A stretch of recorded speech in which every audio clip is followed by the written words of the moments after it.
अब भैया के साली 3 गो बड़ी जा कुंवारी। तो हम वही गीतिया के देखी बड़े से सीखल जाला। हम वही गीतिया के अबे बाबा हमारे बड़ा बढ़िया वो गीत लिखवाई नहीं। भैया पानी दीजिएगा। हाफ कम मेजर में हाफ कम 5.5। और थोड़ा सा रिक्वेस्ट रहेगा जो भी गार्जियन यहाँ पे बैठे हैं मंच को थोड़ा सा खाली करवा दीजिए। मतलब निवेदन है भैया थोड़ा मंच को हल्का कर दीजिए प्लीज। एक थोड़ा मंच छोटा बन गया है, मतलब अपने हिसाब से बड़ा ही है। थोड़ा सा इतने लोग हैं ना कि जो स्पीकर जो लगा हुआ है मॉनिटर मंच पे वो सुनाई नहीं दे रहा है। जब तक हमको ही नहीं सुनाई देगा ना हम अपना परफॉर्मेंस दे पाएंगे। भाई आप आए हैं, आप तो झूम के जइबे करिएगा। हमारा ना बुझाला तो हम लागी ना रिकॉर्डिंग डांस करें, लगा भेजे डांस कर 5-6 को फिर निकल जाए। थोड़ा सा मंच को हल्का से देखिए। सभी लोग अपने घर के हैं, हम यहाँ के लोकल नहीं हैं, तो किसी को बुरा भी ना लगे। सामने बहुत अच्छा व्यवस्था है, इतना सुंदर व्यवस्था कभी हम मतलब बहुत कम जगह देखने को मिलता है। और जितने बाउंसर भाई हैं आप लोग भी उतार के और आप लोग भी नीचे रहिए। हाँ, क्योंकि कार्यक्रम को आप लोग ही सुचारू रूप से चला सकते हैं, क्योंकि आप लोग पे पूरी जिम्मेदारी है। तो थोड़ा सा भैया आप लोग समझिए बातों को। बताओ सोचतानी जाए के भैया के ससुरारी। ये मानिए मेरी भाभी हुई, तू भाभी लग बोल रहा हूँ बड़ो का है बाबा, लेकिन हई लोग हमारे साली लग बा लोग ना भैया। तो लड़का कहता सोचतानी जाए के वायरल भोजपुरी से गाना आइल बा 3 गो साली। आप लोग जरूर सुनब लोग, अच्छा गीत बा। सोचतानी जाए के अरे भैया के ससुरारी 1 2 और सुनर सुनर साली अरे 3 जानी बाड़ी। अरे बड़ा की तो बड़ुए बिया हलो हई मझिली तनी ढीठ। बड़ा की तो बड़ुए बिया हला हई मझिली बिया तनी ढीठ। तो तीसरी तो देखो ही में छोट बिया, छोट लोग बड़ी खतरनाक होकेला। कि तीसरी तो मिसरी के जैसन चुमा देले मीठ मीठ। तीसरी तो मिसरी के जैसन चुमा देले मीठ मीठ। सोचतानी जाए के भैया के ससुरारी। सुनर सुनर साली 3 जानी बाड़ी। बड़ा की तो बड़ुए बिया हल मछली बिया तनी ढीठ।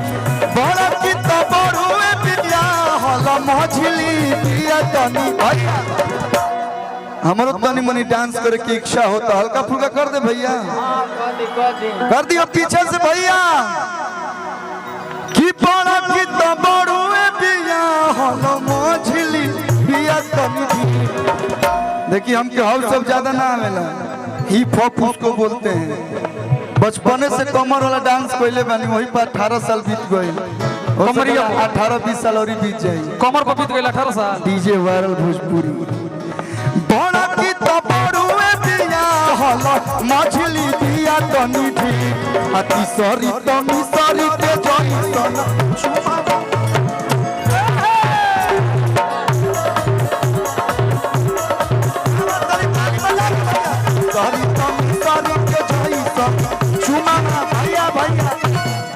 एने हमारे भाई आई लव यू। इधर लग रहा है कि आरसीबी और गुजरात वाले हम देखो चेन्नई वाले लोग के। आई लव आरसीबी है भैया। तनी मनी मीठ मीठ ताली बजा के है मैं कोचे लोग बैठल बा मीठ मीठ। तीसरी तो मिसरी के जैसन चुमा हो। तीसरी तो मिसरी के जैसन चुमा देले हो। सरी तो मिसरी के जैसन चुमा देले मीठे मीठे।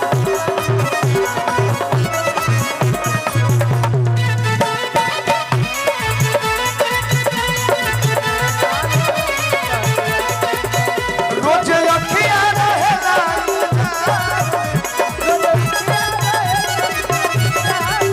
दिल भइल दीवाना,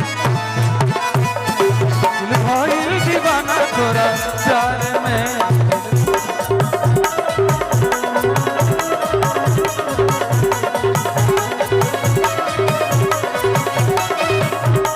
ए भैया अगर हम बीजे हाँ का भाई वो होत रहेला। ये कोई दिक्कत नहीं है, आप लोग थोड़ा दूर हट जाइए वहां से प्लीज। भाई लोग इतने हल्का दूर हट जाइए बोलो जैसे का मात्र से। प्रोग्राम में तनी मनी 19-20 ना भइल, हमारे प्रोग्राम में तनी मनी 19-20 होला।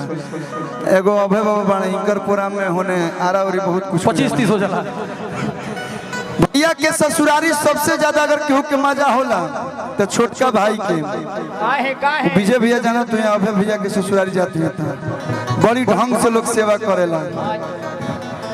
अरे की ठंडा गरम के आई भूकू भूकू बंद करा दी, खाली एकदम एक व्हाइट वाला। तो हनियो लोग के डिमांड कम नहीं है। गमछा वाले भाई हमारे हर जगह एकदम प्यार देते हैं। हाँ तारा खातिर आवेले। हाँ तो हर जगह सेटिंग रहता रे भाई। भैया के ससुरारी गर्मी में केहू जाई तो कोल्ड ड्रिंक पूछाला, जीजा जी स्प्राइट पियब कि थम्स अप पियब कि कोको कोला पियब कि काम्पा कोला पियब कि लिम्का पियब कि नींबूस पियब। ठंडा गरम के बदूनो व्यवस्था,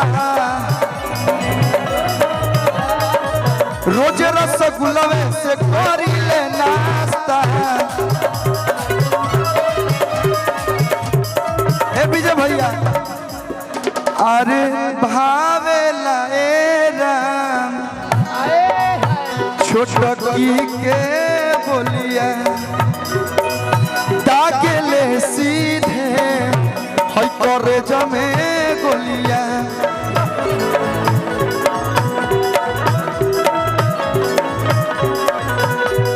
भाव से करावेले भोजनवा बिछाई के गुलाबी बेडसी, भाव से करावेले भोजनवा बिछाई के गुलाबी बेडसी।